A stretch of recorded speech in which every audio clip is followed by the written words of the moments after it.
Sometimes your ego is really your enemy. In a quiet town, there lived a man named Marco.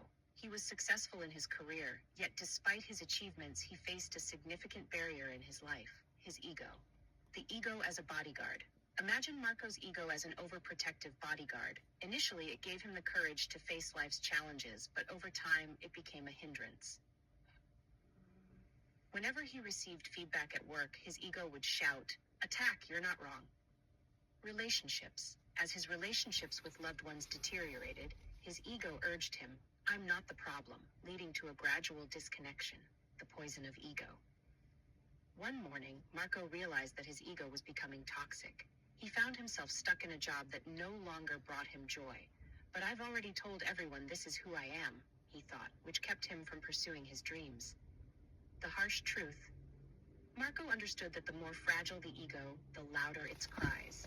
Truly confident people can be humble. Despite his success, the ego felt like a dream turning into a nightmare. How to make peace with your ego. Determined to mend his relationship with his ego, Marco took some steps. 1. Name the ego. Whenever he felt defensive, he quietly said, "Ah, there goes my ego again." Naming it created distance from his feelings. Ask the toughest question. He realized he needed to ask himself, am I protecting my image or my growth? Most of the time, the answer was clear: growth mattered more. 3. Do the opposite of what the ego wants. Instead of rejecting new ideas, he chose to be more curious about others' opinions, opening himself to new perspectives. 4. Small acts of humility. Once a day, he would say out loud, "I don't know." He became willing to admit small mistakes before anyone else noticed. The results of change. As Marco gradually diminished his ego's power, he began to forge deeper connections with himself and those around him.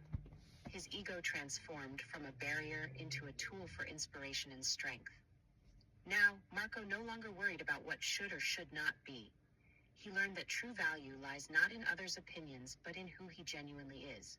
Despite everything, his ego became a healthy part of his identity, a bodyguard that safeguards but doesn't dictate. As Marco journeys through life, he carries the lessons learned from his relationship with his ego. Today, he is happier, more connected, and most importantly, truer to himself. If you have experiences similar to Marco's, what steps would you like to take to make peace with your ego?